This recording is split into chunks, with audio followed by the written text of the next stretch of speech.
Welcome back. We appreciate you checking in with us here at Warehouse and Operations as a Career. I'm Marty, sharing a few thoughts and opinions as well as my own experiences about warehousing and operations each week.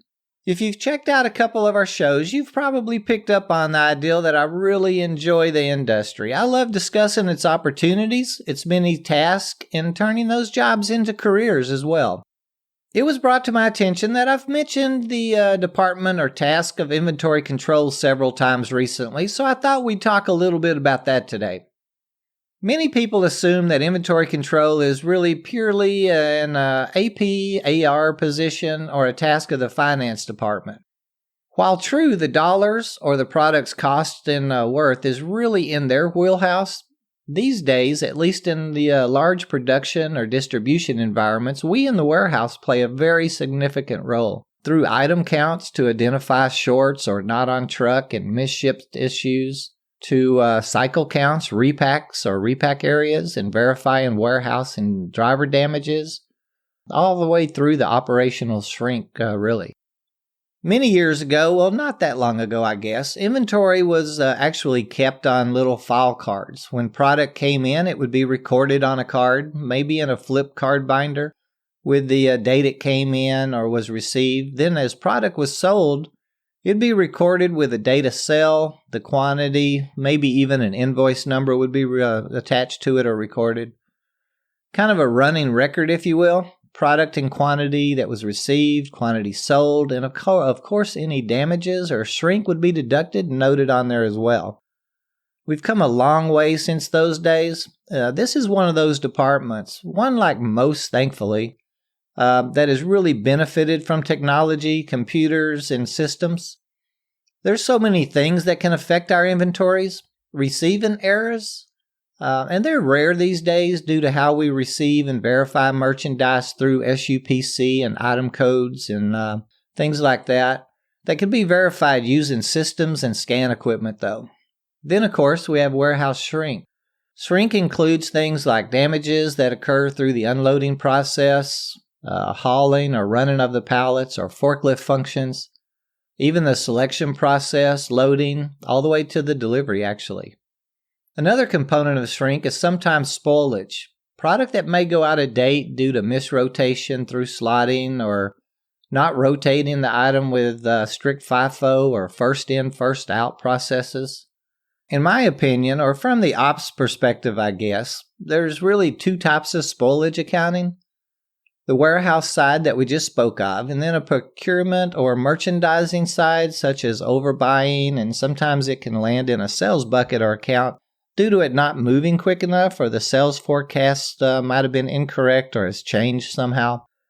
I guess really more about spoilage later. Let me get back to the warehouse side or duties as it relates to inventory control.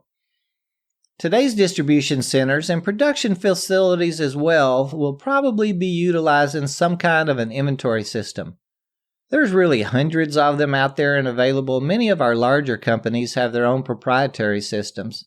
Of course, these are quick and very efficient as they're built to our exact needs without any additional steps, keystrokes, or processes to get the information that's needed for our individual houses or opcos. Most of today's systems can eliminate the need for closing the facility for a day through utilizing an accounting practice known as cycle counts.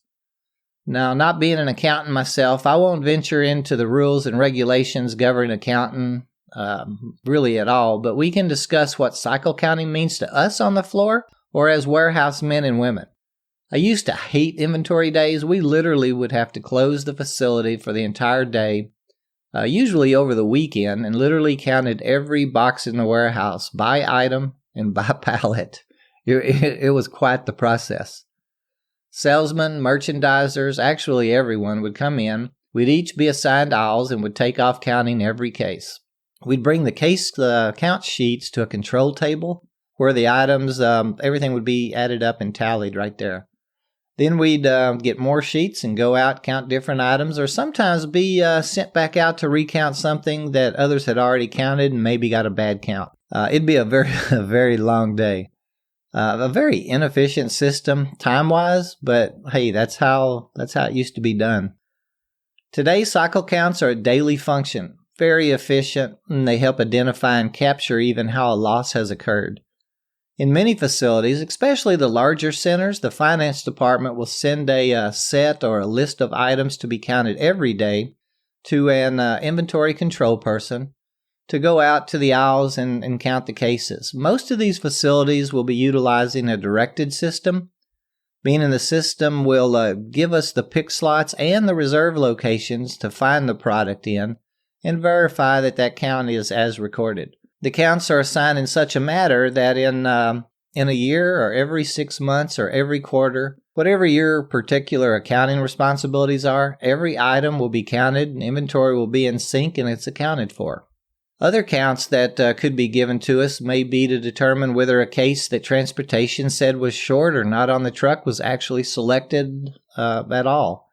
If we go to a slot and count it, if we're a case over, it would be tagged as not selected by the warehouse or a warehouse error. And if the count is correct, then it would be tagged to transportation as it was selected and loaded. Possibly it was given to the wrong stop.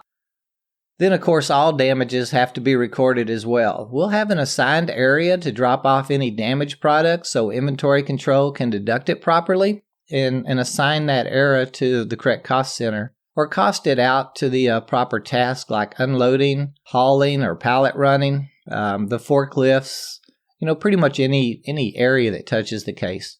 Not really to assign blame necessarily, but to cost it out correctly. Transportation will have an area for any damages or returns, where that product's placed as well. So those cases can be deducted, as they should also. As inventory control, we will probably be using powered equipment. Typically pallet jacks and even forklifts. So yes, we'll need to go through the 29 CFR 1910.178 class. And let's remember, we never want to get on any piece of powered industrial equipment or operate any machine that we haven't been trained to do so. I know I harp on it quite a bit, but hey, it's the law. And we each need to protect ourselves for our families, right? A couple of the PPEs or personal protective equipment we may be utilizing could include steel-toe boots or shoes. I personally prefer boots as we'll be working around pallets, bending over into bays or pick slots. And we have much more ankle support and protection than with just the shoe types. I usually wear my steel-toe shoes when I'm just walking the warehouse, but always put my boots on when I'll be working around pallets or using any type of equipment. A good bright safety vest is great in this position as well. We'll be in the aisles working around pallet jacks and lifts. It'll help them see us and probably make them feel more at ease knowing we're wearing them as well. Maybe a pair of safety glasses also. They'll come in handy should we be doing any lift work, looking up while we're retrieving a pallet from the reserve locations. Use whatever equipment your facility requires, and remember, they're actually to protect us from harm. Let's wear them. Inventory control is a great job, a very important task. We'll need to be accurate and detail-oriented, and it's a good position to transition into other tasks as well. I've known many men and women that moved into pallet running, order selection, even fork positions, and a couple into the transportation as drivers too. Actually, I just thought of an individual that moved over to the routing department, and he did very well with it. It's even a good pathway into the AP/AR departments. I have a longtime friend that started as a cycle counter who's now running an inventory control department on the finance side. He's made a great long-term career out of it. It's also a great position to transition into from the warehouse. I've seen warehouse clerks, forklift drivers, and a quality control warehouseman transfer into inventory control and made careers out of it. Really enjoyed their positions and were very successful with them. I hope we're picking up on the theme here. All the positions we've talked about throughout this series of episodes are great positions and jobs. Every job teaches us something we can learn or use to learn other tasks with, but they're all potential careers for us as well. What's important is to do something we enjoy, that we're the best at, show up every day on time, and do the job to the best of our abilities. If you have any questions about the position or anything we talked about today, please send us an email to host@warehouseandoperationsasacareer.com. and I'll reach out and I'll be sure to get us an answer.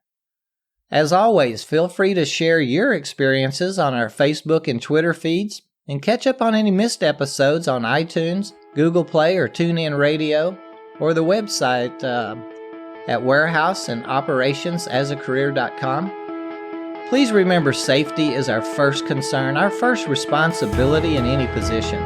Let's ensure we have a long and productive life.